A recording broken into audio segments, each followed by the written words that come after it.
tie a couple of things together here and then throw out a question. So we have animals and humans are networks themselves in and unto themselves, Yes. but also they're hierarchies, right? Human hierarchies, animal hierarchies. This is another network structure, which I guess depending on the species itself, I'm thinking of like, Peterson has the example about lobsters in a hierarchy where like the biggest, brutish, strongest lobsters on top of the hierarchy. That's not the same in modern human hierarchies. Fortunately, we try to promote the most competent or whatever. Yes. But this structure then, and there's something about propagating whatever's at the top of that hierarchy, the singular down into the multiplicity, right? Whether it's like your heart pumping blood into all your capillaries, or the leader, propagating principles into the human hierarchy or whatever.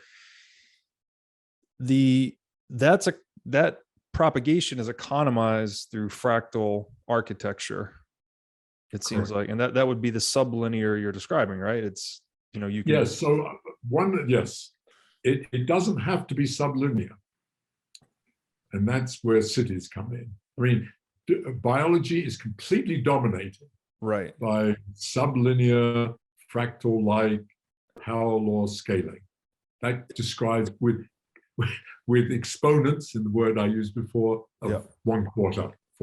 That's sort of in the most coarse-grained way of looking at the biosphere. That sort of permeates everything. But you can have something called superlinear scaling, which doesn't occur, almost never occurs in biology. It does at there are 1 or 2 places it does occur for various reasons, but overwhelmingly, almost everything you look at is sublinear. The bigger you are, put in the colloquial language, the bigger you are, the less per capita, or the less per cell. But you could have the opposite. The bigger you are, the more you have per cell. That's not what happens in biology, but it is what happens in cities. And I don't know if you want to make a mistake. Yes. Yeah, I want to ask, is the difference there because biological organisms are closed systems, or is the cities an open system? Are we back to that notion? I'm not sure that does play a role. I think that goes to the difference. I've not thought about it in those terms, but what it does go to is the nature of the fundamental network. In biology, it's always trying to minimize energy from this viewpoint. Energy loss. It's that your heart has to, you want your heart to do the minimum amount of work, as I say, so that you can allocate maximum energy to sex and reproduction, and also it turns out to live longer. But that's not the way certain aspects of social systems work. That is certainly not the way there are aspects, and in fact, a whole aspects of cities is biological and has this kind of sublinear behavior that it needs to be efficient. I mean, transport systems, you want to be efficient and are efficient, and so on. So that if you look at cities and you ask, if you double the size of a city, the length of the roads, the length of all the roads, do they all double? Which you might naively think. No, they don't. It's like biology. If you double the size, you don't need twice as long the length of the roads. You actually need only 85%. So it's different. Only difference in biology in terms of its infrastructure is it's 85% instead of 75%. But that permeates all infrastructure of cities. You need only 8 with each doubling, and that double could be from 100,000 to 200, or 1 million to 2 million, or 10 million to 20 million. Every time there's the same sort of power law, self-similar behavior that is occurring. But that's not just the roads and the transport system. It's true of the electrical lines, the gas lines, the water lines, the number of gasoline stations, and so on. You do not need twice as many gasoline stations in a city twice the size. You only need roughly 85%. And we looked at data across the globe. It's true across European countries. It's true in China, in Japan. It's true in Latin America. It's sort of universal. It's kind of remarkable. So it sort of mimics biology, except the savings is 15% rather than 25%. So that's sublinear, and it's economies of scale. And the bigger you are, the more efficient the city is. And that's great. But a city is not just its infrastructure, despite the fact that, when you use the word city, you think of skyscrapers or, boulevards of Paris or whatever it is. You think of the physicality of the city, but the essential part of the city, of course, is not that. The essential part of the city is people. And that's the whole point of a city. And cities, we've evolved cities in order to, and this is the crucial point, facilitate and encourage social interaction. That's the whole point of cities. In order to create wealth, to encourage entrepreneurship, to create ideas, and to innovate in order to increase standards of quality of life. There's this unbelievable machine that we evolved that is probably the most wondrous machine that we have created, namely the city. And it's been enormously successful. It encourages that by bringing people together, both in formal settings like, lecture halls and universities and big office buildings and theaters and sports stadiums, but also informally, in city squares and parks and coffee houses and so on. That's the whole thing, bring them together. And this aspect is crucial of cities, and it has a different characteristic than biological networks, because the crucial thing about social networks is that we have positive feedback. We encourage it. If there were, A talks to B, B talks to C, C talks back to A, and we build on each other. I mean, we build network effects, something like that. Network effect. We create ideas. Of course, almost all those ideas are irrelevant and no one cares about. but that dynamic, that positive feedback in the network creates the theory of relativity, or an Amazon, or Google, or Toyota. That's where it comes from. Symbolically at least. And so it's this incredible machine that does that. And here's the point I'm getting to. It creates, instead of sublinear behavior, sublinear scaling, the bigger you are, the less per capita. Now it creates superlinear behavior. The bigger you are, the more per capita. So the bigger the city, the more social interactions per capita. Therefore, the more ideas per capita. And therefore, the more wealth per capita. And so, that's why New York is the greatest city in the world. Was, maybe still is. Yes. We're at a cusp at the moment. Who the hell knows? But that speaks really to perhaps the potency of the digital age too, right? We have this digital city of near infinite density. Or is one proper way to think about this perhaps then that transaction costs are scaling sublinear to network size? Because I'm thinking about the whale's liver cell working less hard than my own. I'm also thinking about we don't need as much mileage of road in a larger city than you do in a smaller city. So when you used the word savings earlier, right? There's an economic or energetic savings occurring. Yes, exactly.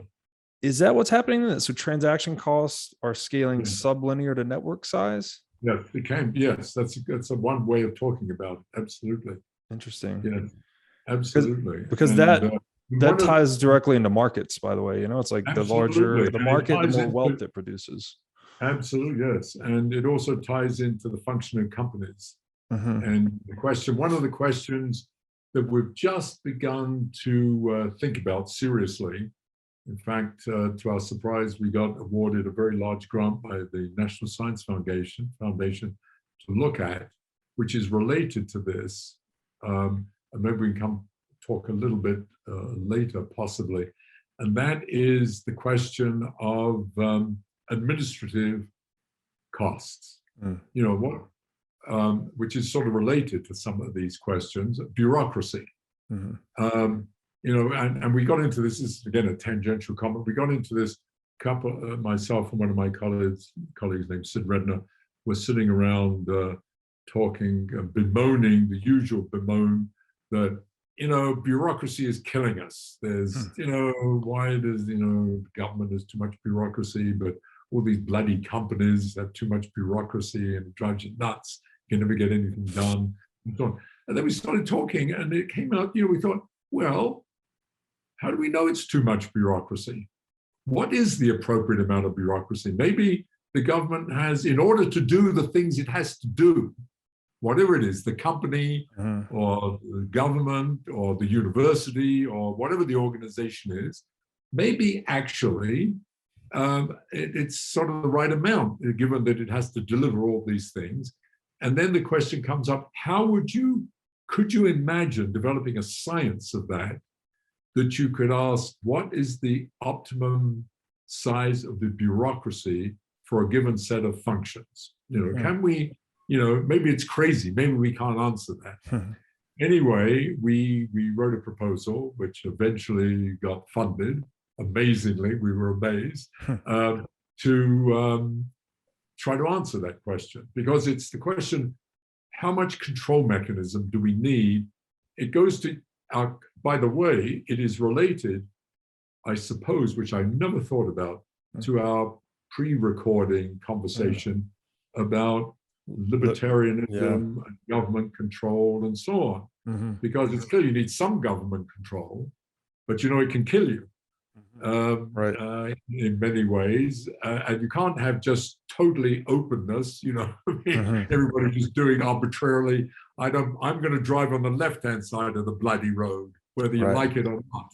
You know, so you know, making a ridiculous example. No, so the question is that, can you sort of come to grips with that in a sort of more rational way, rather than, you know, most of our reactions to these things are sort of intuitive, but maybe it's impossible. So it's a question. We may find that we actually can't make progress, but it is related now to this question of efficiency and things like transactional costs, bureaucratic costs, and you know, and its relationship to what is it that the system is trying to do?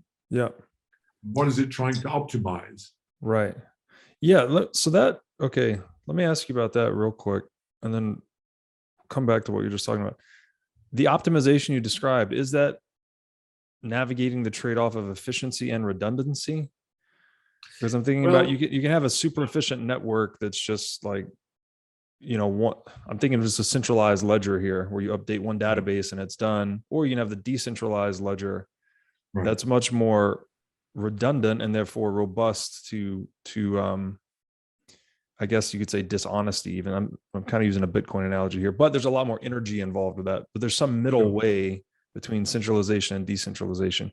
Is that what the fractal architecture is trying to optimize for? Well, I don't know. I don't know the answer to that, to tell you the truth, because I hadn't been thinking really in those terms till this new project came along, and putting it, which was and this project, by the way, one of its questions is that whole question just raised: central control versus totally decentralized. I mean, how, you know, can we make models of that, and can we discuss when you need it and when you don't, when it's so on and so forth.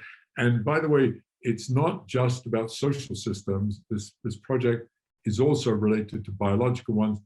You know, how the cells work. They have, you know, genes that control things and so on, but they also have freedom of movement to some extent and so on. So it's so this is very much an incipient project, and is just a work in progress. It's just we just got funded, and so we've only had a couple of meetings. We've done some work, and we've collected data on the number of managers in various organizations, in various government agencies, in universities, and so on.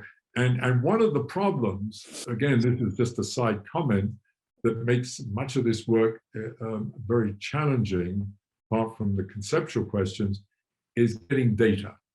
It's very hard to get data on the things that you would want, on, number of managers and what they're doing, and most importantly, what is the social network of a company?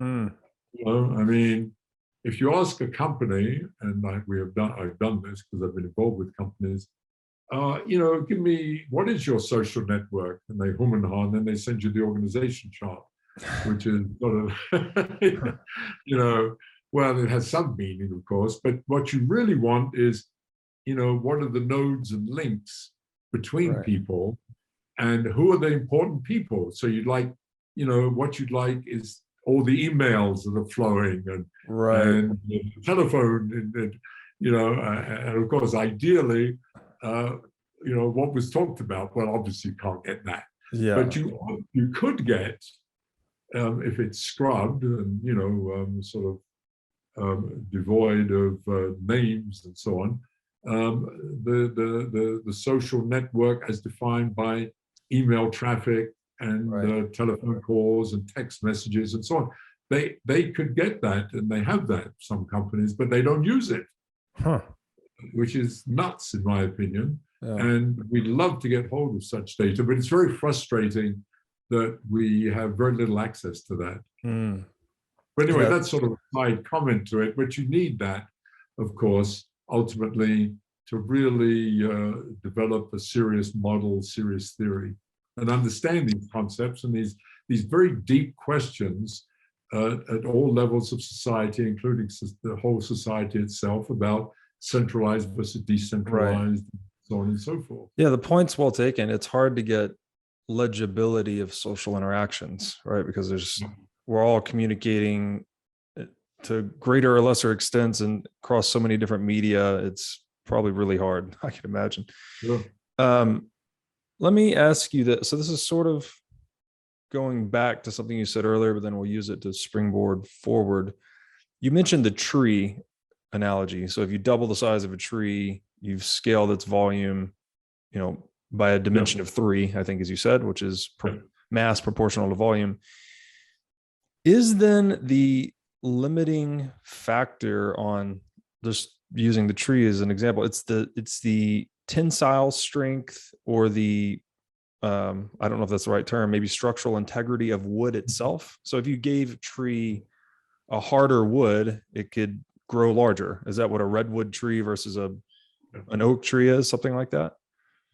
So, okay, there's several points here, but they're very good, very good. So as I said, Galileo was the first person to ask the question and to realize the power of, in this case, a rather simple scaling argument, that the weight that you have to hold up has a dimension 3, so it increases much faster than the strength of the trunk, which only goes as a dimension 2. It's proportional to the cross-sectional area. And he pointed out immediately what you just asked. He said, therefore, if you do want to have a taller tree, you've got to make it out of something different. And indeed we've done that. I mean, we've so to speak invented concrete and so on, and we've built trees. They're called skyscrapers, of course. But you have to make out of different material. But also, he pointed out, you have to also potentially change the engineering design or the architecture. Another classic example is, to cross a small stream, you might, a small enough stream, you just need a plank of wood. But, a wider one where you have to build a bridge made of wood, it's fine, and with the little supports and structure and so on. But to scale that up to the San Francisco Bay, You have to change the material. You better make it out of steel and concrete and so forth. But you also have to change the design. You have to have a suspension bridge. So there's a very good example. And Galileo realized that 500 years ago. And I think that still remains the very essence of in terms of engineering and in terms of, within industry and so on, what you have to do when you scale. You have to, there's two possibilities: change the design or change what you might call the material. And, that's, it's like natural selection. You can, I mean, birds only have a limiting size because of, there's only so much strength that you can put into those wings. Right. The weight they have to keep up. And so here's a speculative way of thinking about it. If there were, to have birds, you have flying things that are enormous, you have to first evolve human beings and evolve their brains so that they can innovate and be clever, and then they make airplanes. Which are big birds, so in order to get something bigger than, I don't know, whether the biggest birds were, pterodactyls or whatever they were, to get something the size of, you get something the size of a 747, but you need to have human beings first. Wow. But that's okay. Interesting. But, it is a big bird. I mean, we call it a big bird sometimes. Yeah. But I want to go back briefly. I just want to correct one thing or add something. The limiting factor for a tree, specifically a tree, is not just Galileo's argument, but it's also, it turns out, to do with the network itself. The network, because the network has to bring fluid up through the tubes in the tree. A tree is a fiber bundle, and it turns out the flow of that, coupled with the fight against gravity, which is Galileo, is actually what limits the size of the tree. It's the hydrodynamics of the flow coupled with the problem of gravity, and it's a combination of the two of them that gives rise to trees not being able to be more than several hundred feet high. I mean, the redwoods. Right. I imagine there's some relationship here to like the structure of a giraffe, right? Where it has to pump the blood to its head. Absolutely. Yeah. Absolutely. But it's true of the whale also. I mean, you can ask the question, how big a mammal could you be? And it's probably true that you can have a mammal. There have been mammals bigger than an elephant. A land animal bigger than an elephant, and I forget the name of it. It's got some curious old name, but it then reaches a maximum size. A land mammal is probably something like the Tyrannosaurus Rex or something of that size.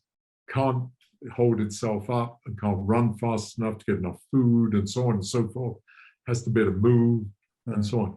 And so, to get something bigger than that, mammals solve that by going back to the ocean. That's the whale, of course, because then you don't have the constraint of gravity. Right. The buoyancy of the water gets rid of it. And then you ask, well, having gone back to the ocean and relieved ourselves of the constraints of gravity by using buoyancy, how big is there any limit any longer? And the answer is yes. And that limit turns out to be because, again, due to network problems, that what happens is that as we grow, turns out the optimization of this network, in terms of the stuff we talked about earlier, you can determine that the distance between capillaries at the end of the network actually has to grow exceedingly slowly, which is fine, and it does. I mean, the distance between capillaries in a whale is slightly bigger but predictably and measurably bigger than it is in an elephant, and that's slightly bigger than ours. But it's very small. But eventually what happens as the distance between them gets too big, the capillaries can't supply the cells that are between them. And so that puts a limit. You can't pack, there's a limit to how many cells you can pack between the capillaries as they're spreading apart. And it's the same with trees. Think of it as trees. When you typically, the bigger the tree, the sort of more sparse at the top it is. Right. And that's how we are as mammals, in terms of as we go from the mouse to the elephant to the whale. So eventually you stop. So it's very likely that the blue whale is the biggest mammal that could ever evolve. And it's the biggest, and by the way, most people often don't realize this, the biggest animal, the biggest object that has ever evolved in terms of life is the blue whale. Bigger than any dinosaur, much bigger than a dinosaur. Or significantly bigger anyway. Wow. Oh, interesting. So it's reached that limit of... It's come close to that limit. Yeah, interesting. This just popped into my mind, but I've read that populations tend to exhibit some self-regulating effect too when they reach a certain size or density in an area. Is that related to this? Well, that's an interesting question. There are, in biological systems, the answer is generally yes. There's a self-limitation, and it's sort of related to the sublinear economy of scaling and metabolic rate. So one thing we haven't talked about is growing, because you could ask it about us. I mean, after all, it's pretty weird that we're born and we eat, we're fed, and then we eat, and we get bigger. We progressively get bigger, and then if you're a human being, you start to reach 16, 17, 18, you stop. And then you stay pretty much the same size. I mean, and you die. I mean, there are small changes. I mean, you get fatter. I'm at the stage where I shrink a little bit. That's my height, and so on. But you know what I mean. I mean, we stay basically the same height, same size. And this network theory explains that beautifully, actually. And it's to do with, the reason you stop is to do with the sublinear scaling. Because as you scale up, your metabolic rate is not scaling linearly. As you double in size as a child, your metabolic rate is not twice as big. So the supply to the network is decreasing per cell as you get bigger, but the number of cells is increasing linearly. So the source of energy can't keep up with the demands of the cells, and you stop. And you can derive the equations for that, and you can derive that, exactly that. You grow quickly, and then you stop. And technically, that's called sigmoidal growth. And that's great. And so you show that for most organisms, in fact, follow that kind of behavior, that they reach a stable configuration and spend most of their life in that stable configuration. Yeah. By the way, just a side comment, there are animals and many fish that actually die before they reach that stable configuration. But most land animals, like us, stop growing and spend most of our life in this sort of metastable state that we're in. And that, it plays a very important role, both in terms of the long-term sustainability of life, and in terms of what you asked about, that the self-limitations of a population plays an important role in that self-limitation. Interesting. Yeah, I liked it. I think this was explained in the book. It said humans stop growing in adulthood because the metabolic rates scale at 2 to the power of 3/4 of body mass, right? So for every doubling in body mass, right, the metabolic rate is scaling sublinear. So this means that the demand for energy actually increases faster than energy production. And that puts the limit on it. Yes. And so it stops. And so biology is replete with this kind of phenomenon that is self-limiting. Mm-hmm. And why, and sort of a corollary to that is why, life has been around for 2 or 3 billion years. It's sustainable, even though it's continually changing and evolving. Right. And the challenge for us in terms of our socioeconomic lives is that we don't seem to be self-limiting, or at least that's a big question mark. Are we self-limiting? And it brings to the fore this very challenging question that this marvelous, free enterprise capitalist system that we discovered and has been so enormously successful, built into it seems to be the idea that it shouldn't be self-limiting. That is, open-ended growth is what we demand, not, a city or an economy that stops growing is thought of as unsuccessful and a failure and will lead to collapse. Yeah, so that's a huge challenge. Yeah, and I think we're starting to segue into the sustainability topic here. And I would like to ask you about this then. So in terms of having this structural integrity or tensile strength, whatever the term would be, it lets us build something bigger up to a point. We still hit some network constraint, in the case of the blue well or the height of a tree. Right. Again, this may be a roughly speaking thing, but I've been viewing the integrity of private property rights as something akin to the tensile strength or structural integrity of these physical substrates. And the example here would be the US, right? It's the greatest experiment in free market capitalism ever. Basically, we had really strong property rights. We still have relatively really strong property rights.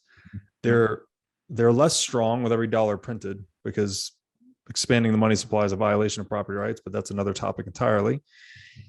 Is there some, I guess, first of all, is that analogy even roughly correct? And then if so, would it mean that increasing the integrity or strength of private property rights would let us build larger socioeconomic systems? I mean, I think the US is it was a great experiment in that regard, but we have all of our own imperfections, right? We're not a pure capitalistic society, let's say, even though we commonly say we are. We have a lot of inhibitions to capitalism.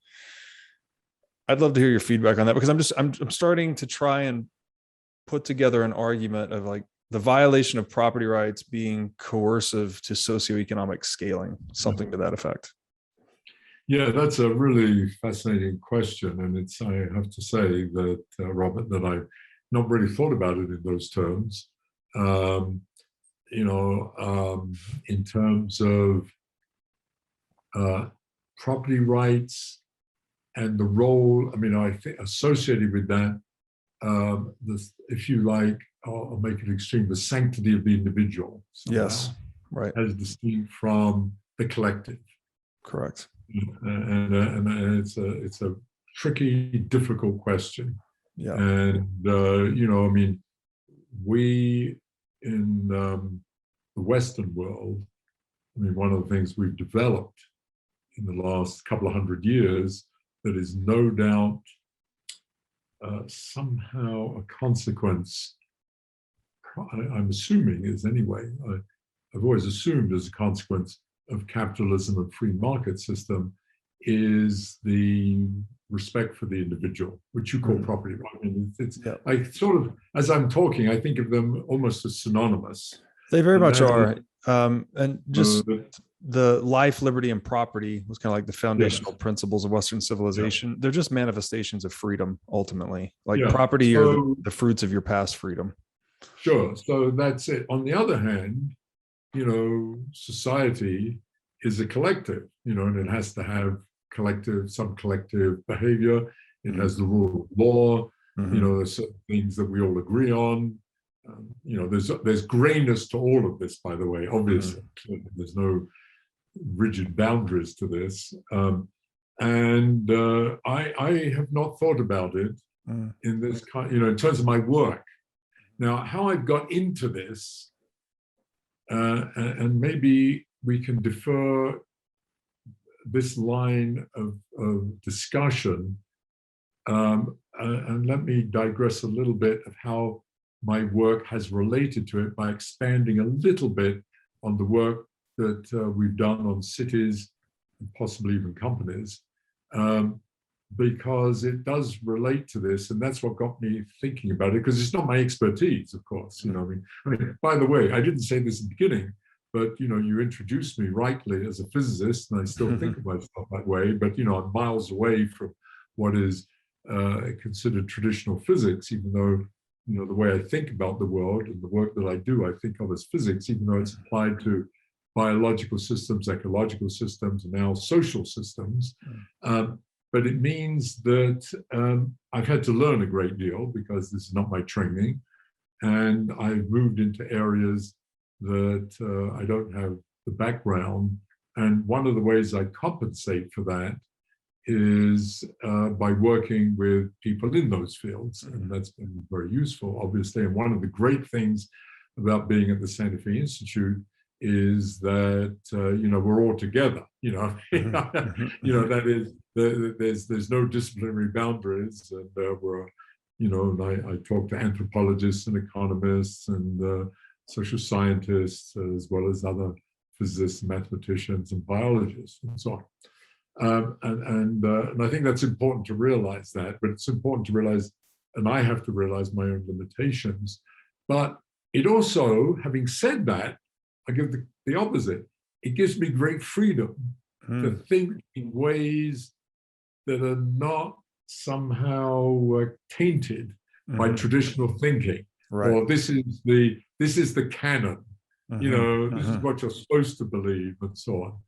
And I have often said about the biological work, which was very successful, was that had I known then what I know now about biology, I probably wouldn't have done that work. I needed to know, you know what I mean? I needed to know enough that it was an important, interesting problem, and so on. And I had biologists working with outstanding biologists, but I didn't have all that garbage and all that baggage that you carry with you, which of course is your strength of your expertise, but it gets in the way sometimes, because you can immediately think of some crazy idea, you say, oh, that's obviously crazy. We all know that can't be right, Right. And of course, anyway, I'm sorry. So but that's at work here in terms of now moving into this area that you've opened up in terms of, if one of the better words, centralization versus decentralization, collective versus the individual, property rights, and so on. Now, I got into it because the biology, as I said, those marvelous scaling laws allowed us to not only derive with the scaling laws, understand them, but also understand the network. I talked about that, but the details of the network and so on. And to understand, to take it into other areas. Once you have a theory, you can apply it to many things. And I already just mentioned it was applied to growth, but it's been applied to sleep. Why do we sleep 8 hours a night? Why do we sleep, in fact? Why do we sleep 8 hours a night? And, a mouse has to sleep 16 hours a night. And you probably, maybe I mentioned in my book, an elephant, how long does an elephant sleep? 3 or 4. Find the hell, what the hell? And we understand that, for example, it's wonderful. We didn't talk about that, but and things like that, aging. We talked about aging. Why I talked a little bit about why this theory gives rise to the fact that bigger things, big mammals, live much longer than little tiny ones, and so on. So we have this theory, and it's based on networks. And it was very natural to say, look, you look around, this goes back to the beginning of our conversation, cities and companies, well, they have a lot in common with organisms. And in fact, I think of them as life in some form. And also, they are networks. Cities are quintessentially networks. We've already talked about they have transport systems and electrical systems, and they have social networks. But so are companies. Companies also are social networks. And so let's see if we can understand. And one of the first things we did when we did this was to ask the question, first of all, about cities, the city scale. Is New York just a scaled up Los Angeles, which is a scaled up Chicago, which is scaled up Santa Fe? Well, first you think, well, New York doesn't look much like Los Angeles, that's for sure. And doesn't look much like, Los Angeles doesn't look much like Chicago and so on. Well, but of course, that's very superficial, because just as we could have said when we talked about biology, the whale lives in the ocean, and the elephant has a long trunk, and the giraffe has a long neck, and we walk on 2 feet, and blah, blah, blah. We're all look superficially different. But the whole point of all that work was to show that at the 80–90% level, you are a scaled down whale or a scaled up rat, about anything you can measure. And so the question is, if we look at measurements, things that we can measure about cities, are they scaled versions of one another? And so we did that. We looked, and I've already sort of alluded to that in terms of its infrastructure. Cities are scaled versions of one another within an urban system, but also in terms of their socioeconomic activity, in terms of the amount of crime in a city, the number of patents produced, how innovative a city is, in terms of number of restaurants and all these kinds of things. They are scaled versions of one another. And I said, in terms of the infrastructure, it's very analogous to biology. It has this economy of scale with a 15% savings with each doubling rather than 25%. But the crucial part of a city is this socioeconomic part, which is social networks. And what we discovered then, and I did mention it earlier, these are all superlinear. The bigger you are, the more interactions, social interactions per capita, therefore the more ideas, therefore the more patents per capita, therefore the more crime per capita, therefore the more disease per capita. Much better to be in a small town during COVID, during a pandemic, than it is in a big city, even though in non-pandemic times, if you want a sexy, buzzy life, a more interesting life, in the usual sense, more culture, more access to interesting people, better to be in a big city than a small town. That says nothing about, what your quality of life might be, or you're happy, but just in terms of these measurements, obvious that it's more, and it all is to the same. This is the amazing thing. It's all to the same degree. You double the size of a city, roughly speaking, you have 15% more patents per capita, 15% more crime per capita, 15% more flu cases or COVID per capita, and so on and so forth. All the good, the bad, and the ugly come together. Why? Because they're all derived from social interactions. Right. And so and that got me into thinking about this question of individuals versus the collective. And that got emphasized by thinking about the growth of a city and the growth of our socioeconomic systems, because unlike in biology, where the bigger you are, you have the less per capita, and that leads to finite growth. The thing that was great about this work was that the superlinear behavior, more per capita, and therefore the social metabolic rate is increasing. Instead of the 3/4, the 0.75 sublinear, it's now bigger than 1. It's 1.15, it's 15%. You get more social metabolic rate, for want of a better word. That leads to, instead of finite growth, it leads to open-ended growth. So this was very exciting for us to realize this was incredibly self-consistent. You have this idea of social networks. Positive feedback gives rise to more ideas, more entrepreneurship, more innovation. That gives rise to superlinear behavior.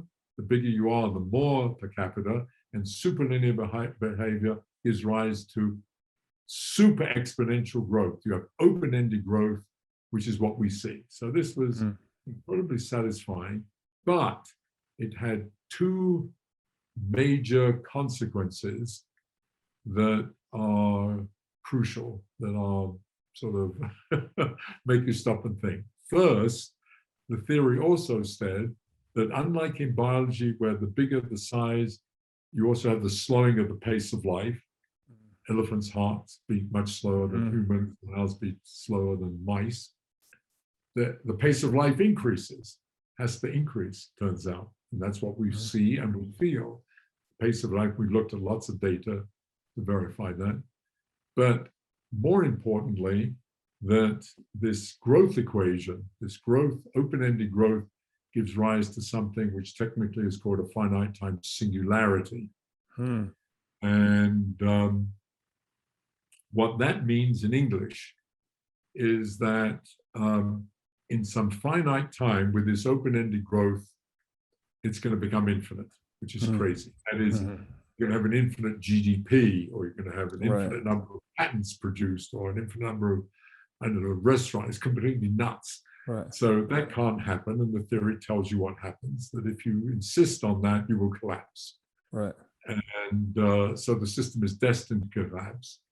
And so you ask yourself, how would you avoid that? How did we avoid that?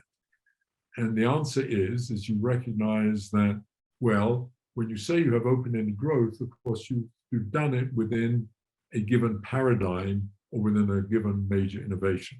So, you know, in ancient times, we discovered iron or bronze. That's why we say the Iron Age, the Bronze Age. You know, something is sort of fixed, and that sets sort of the background culture for how this system is growing and evolving. Well, in more modern times, we have the Industrial Revolution, the discovery of coal and iron, then the discovery of oil, and then, you know, we have more modern times, we invent computers, we have a computer age, now we have an internet age, you know, that was a new thing. And so you realize the way we've avoided the collapse is we reinvent ourselves. We make a major paradigm shift, we make a major innovation, and then we start over again. So we have this sort of sequence of major innovations, paradigm shifts, cultural changes, and the theory predicts that these should come along in a systematic way, but that they should come along in a faster and faster way, that the pace of life is accelerating. So that we now have to make innovations at a faster and faster rate. So, and the question is, can we keep that up? So this is all from this collective viewpoint, right? This is all, you know, as a society as a whole.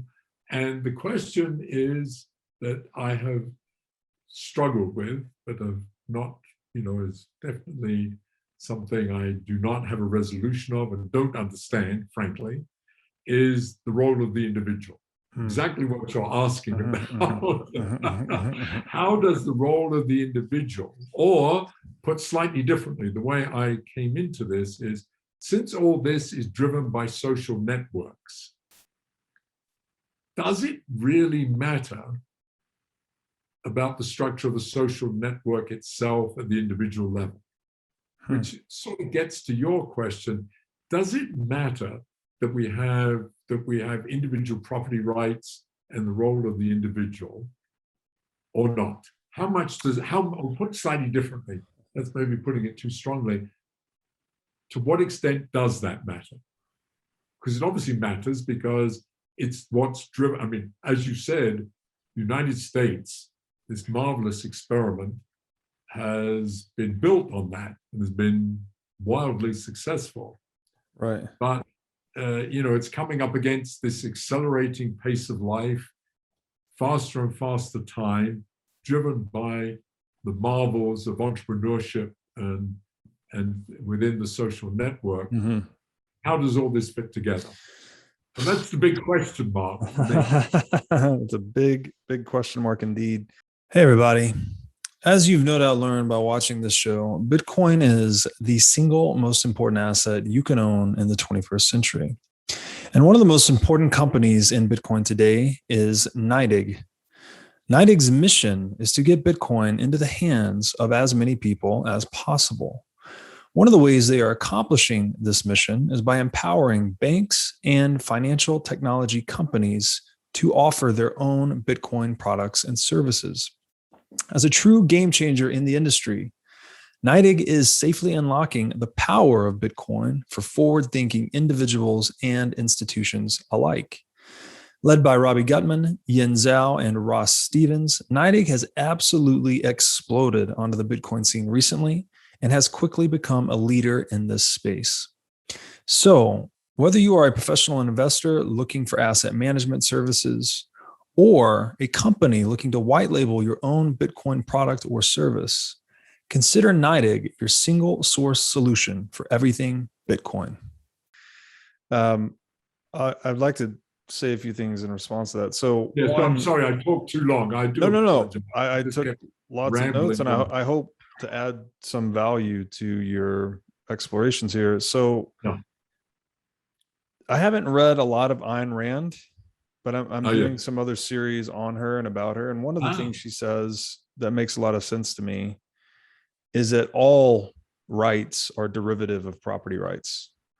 Like, if you're not able to go into the world and produce something of value and have rights to that thing, then like, if you don't have the right to the product of your own labor, then what other right can you possibly have?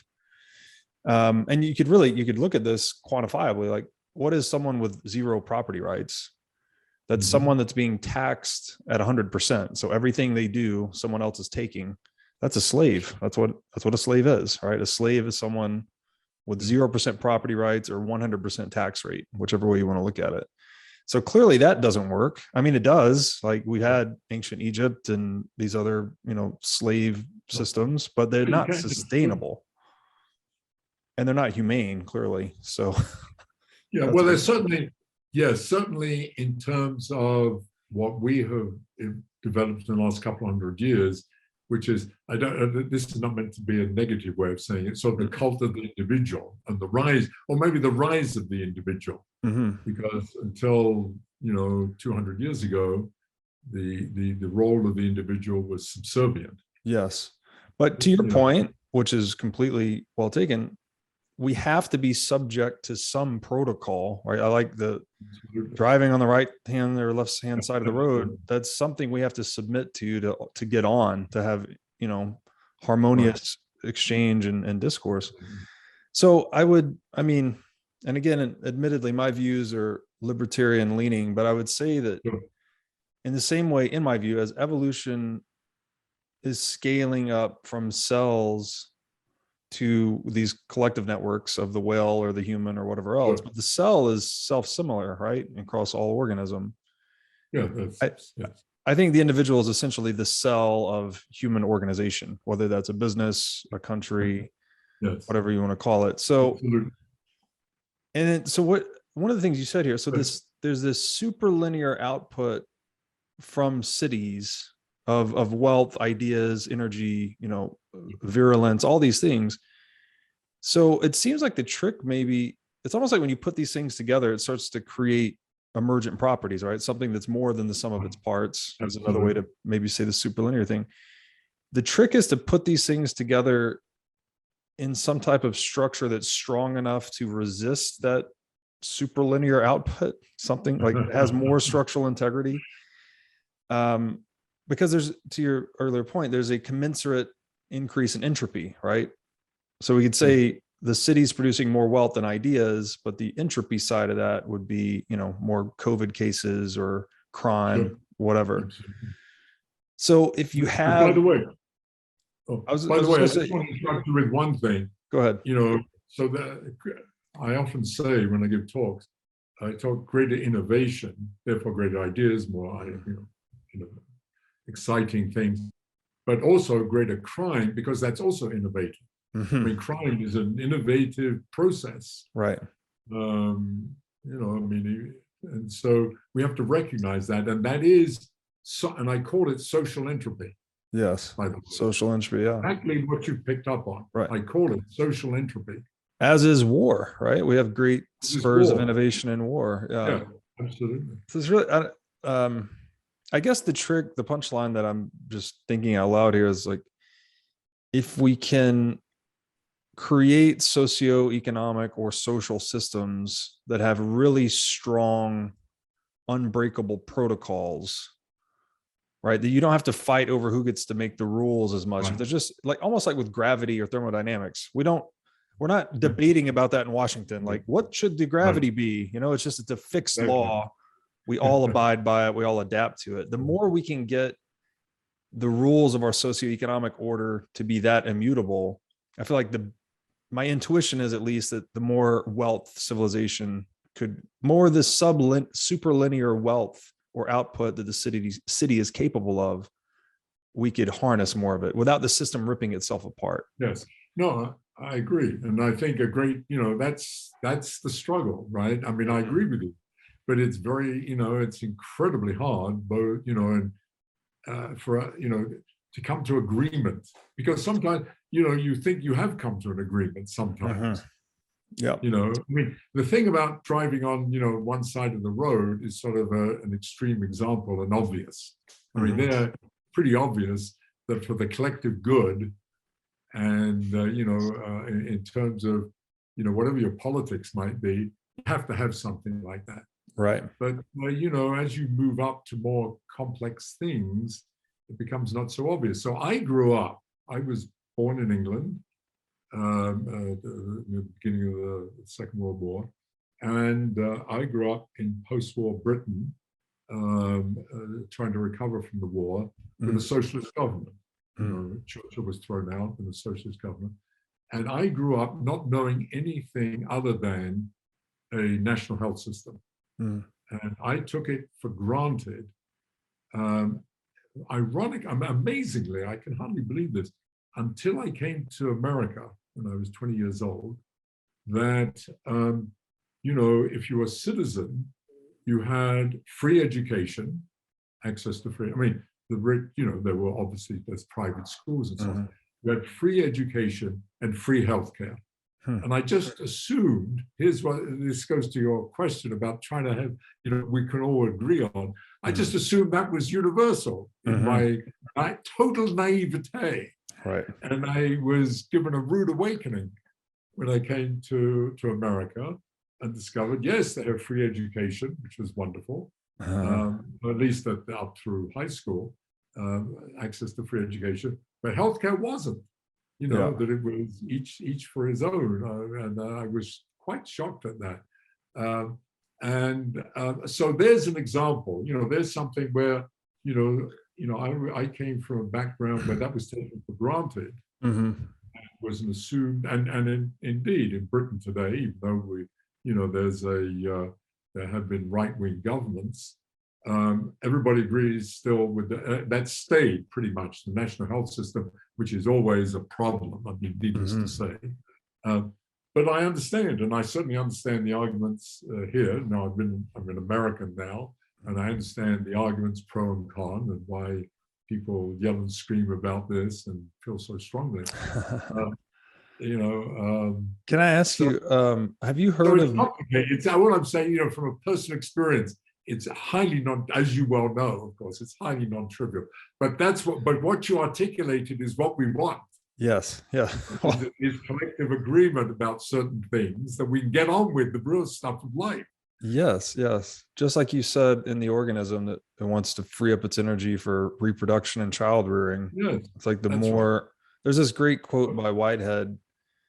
It says, the more important operations we can conduct without thinking about them, the more we advance civilization. Like we're trying to economize this network as well. I didn't realize, I don't know that quote, but it's great. But I've not thought about it that way, but it's true. The human body, your body, has made an agreement. All those cells and all those organs are going to do what they need to do, obeying certain laws, and they're going to do it as best they can, and so on. so that your mind can do, do a podcast. Yes. Can deal with novelty, right? Yeah, deal with new things, novelty, yes. exactly. Yeah. And experience life to its fullest. You yes. do not have to worry. And in fact, illness is when they're not doing the thing properly.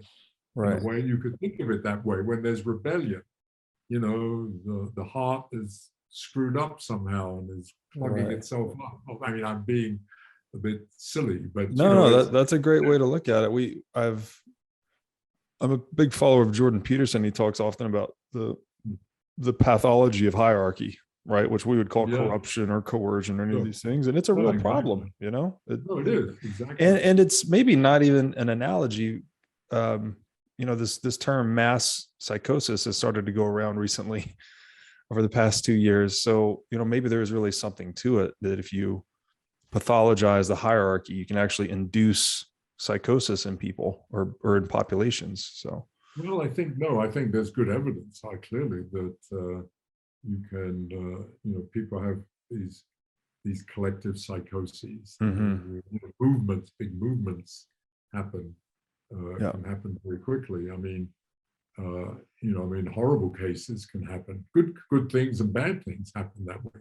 Yeah, absolutely. I mean, for example, it's not a psycho. This is stretching it, but it's related to, I remember, this is a small thing really, but the introduction of seatbelts. When seatbelts were introduced, no one would wear them, and everyone thought it was stupid, and we all dismissed. But at some stage, there was kind of a relatively abrupt transition where, everybody started wearing seatbelts and felt it was okay, wasn't it? Being, I don't know, whatever the reason was for not wearing them. I mean, I was as bad as everybody else, for sure.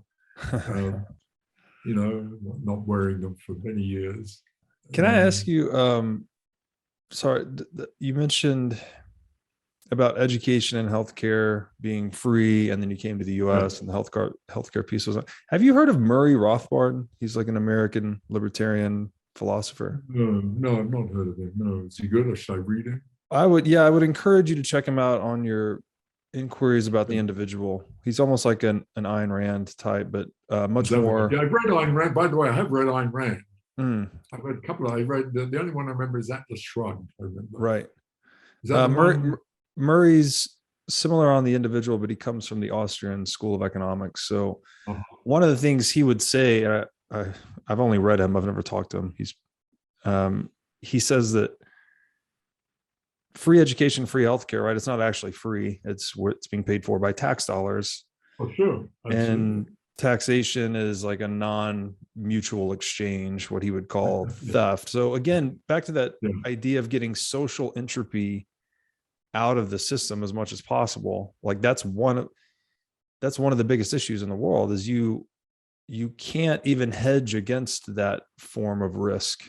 There's not really a way to do it. Inflation's another one that's pretty bad, but I'll just say that I'm glad we came to an agreement that there's at least a need for like apolitical fixed rules to build up society more robustly, because that's what ultimately, and I'll only leave it at one Bitcoin mention for the show, but that's what Bitcoin is really. It's like it's apolitical fixed rules that nobody can change. So a lot of Bitcoiners think it's really important for the world. Like it's incorruptible money or incorruptible economic system, something like that. So because it's outside of the normal control mechanisms that were imposed on the exchange of money in particular. Yes, it's immune to social entropy, to use your term. There's no one can do anything about it. No one can pass a law. No one's opinion. Nothing can change it really. So, interesting in that way. Interesting. I'm not invested in Bitcoin. As I say, I don't still understand it. I mean, I understand, of course, the concept. I don't quite understand yet how it really works and what the mechanisms are and what really causes fluctuations and what it's and more so to the point maybe you're bringing up, conceptually, what are its long-term implications, and so on. I don't know. I've sort of avoided it, really, even though I have friends, I mean, that, you know, big investors in Bitcoin making huge amounts of money, which maybe I should have done. I was advised to do it. I would be a rich man now. I'm so hopeless. I'm so hopeless with money that you know, I seem to have a huge blind spot about it. And you know, it's interesting to me about money, because I sometimes, you know, I'm always amazed at how people have blind spots about mathematics, which I know, you know, that they, as soon as you start doing math, they sort of fall apart. Right. Kind of Yeah. And I understand, of course, that's very common, but I'm like that with money, which is interesting. You know, I just go, I glaze over I don't know what it is. I'm hopeless.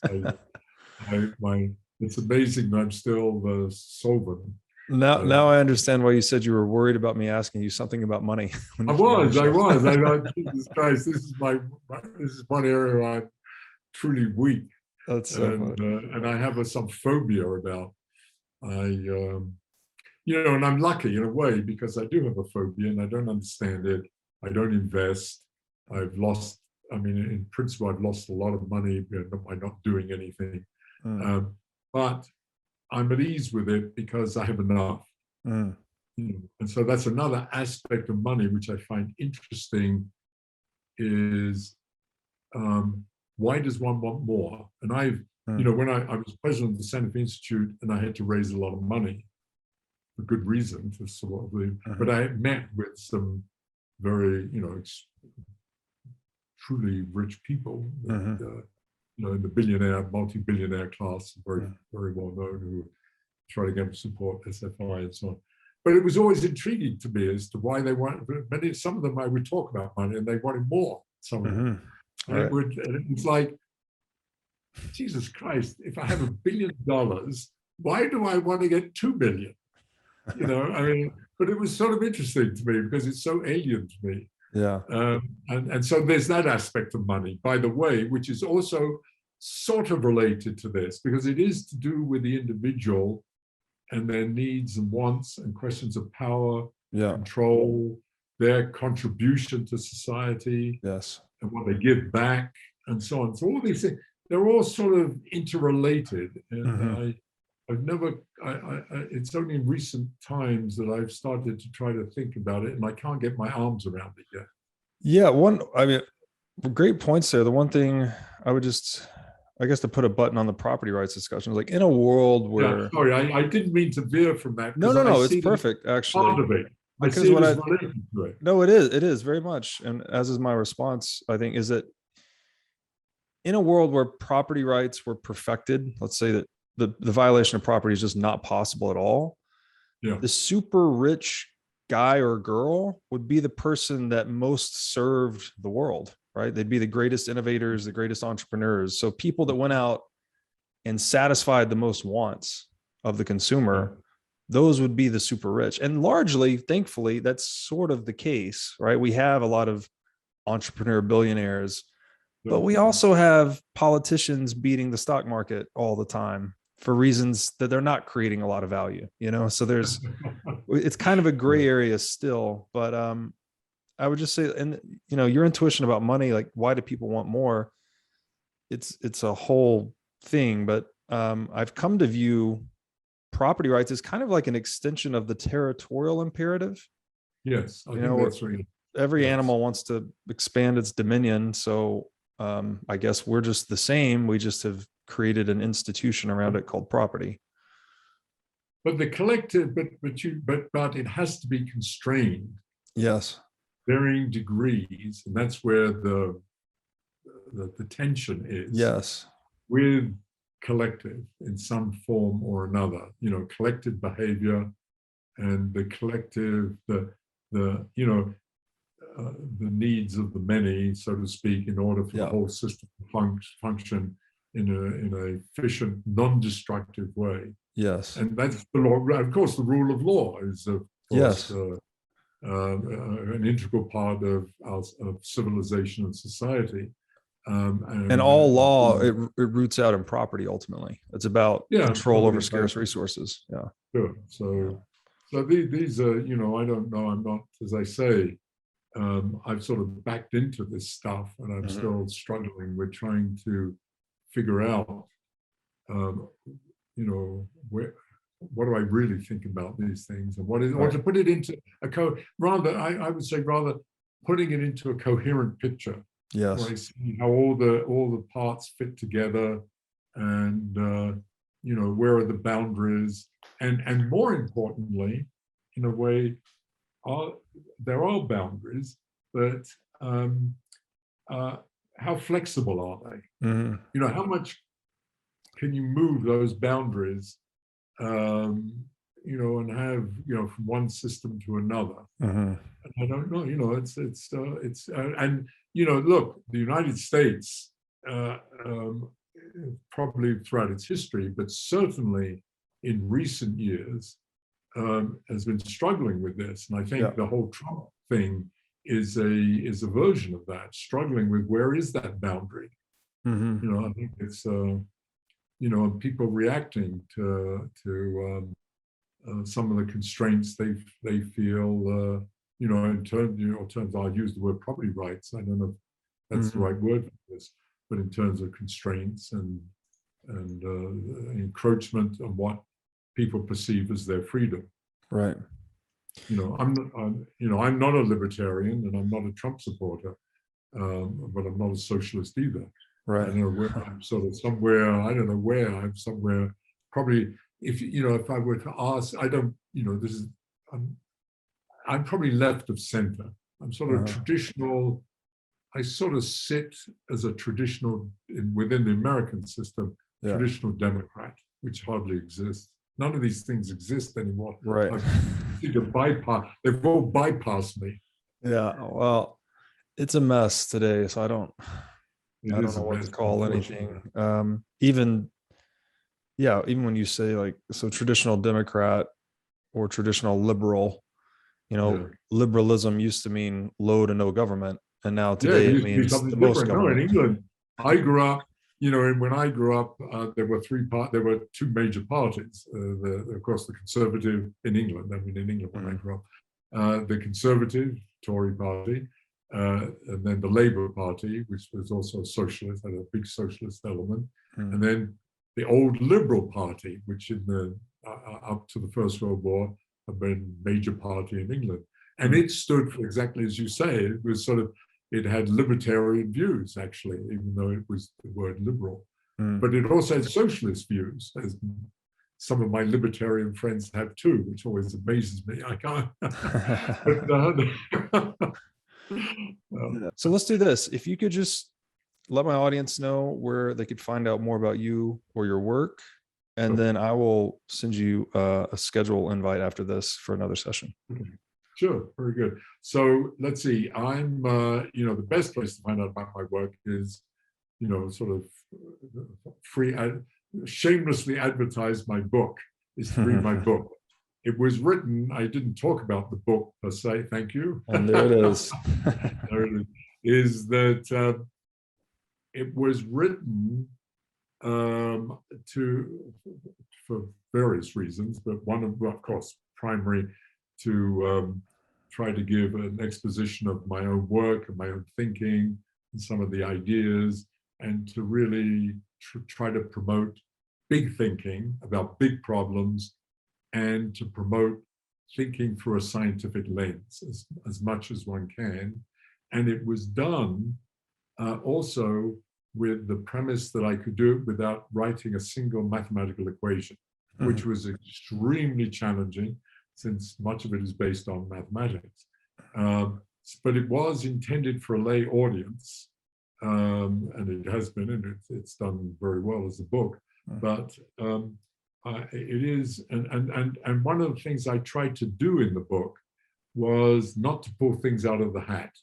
When I wanted to try to explain something, I wanted to also tell you what an exponential is, because I discovered that people use that term, but they actually don't know what it is, and more importantly, what it implies. Right. And so there were things like that I tried to do, And so it's, I think a lot of it is, I hope is a relatively easy read, but I think some of it is quite dense, even though it's in English and doesn't have mathematics. And, you have to think. In other words, it's not, Yes. you do have to sort of think and maybe reread a sentence here and there too, make sure you got it. And I understand that, and it's a big book and you might want to miss stuff. But it is, if you're interested in any of this stuff, it's there, and there's references in it for people who want to dig deeper. I'm open to receiving messages from my email, but I may be slow in responding, and I may not respond. I can't promise to respond because I get a lot of emails and so on, but I will try. I do try to respond, and I'm happy to carry on dialogues. Wonderful. Yeah, the book is quite readable. Given the subject matter, which is very sweeping. I think you did a great job. I encourage everyone to check it out because there's a through line here, right? You're coming straight out of inorganic physical reality and tying together life and then the organizations of life. It's really interesting. So yeah, Geoffrey, thanks so much for coming on, and we'll have you on again soon. Okay, Robert, good. So I look forward to hearing from you.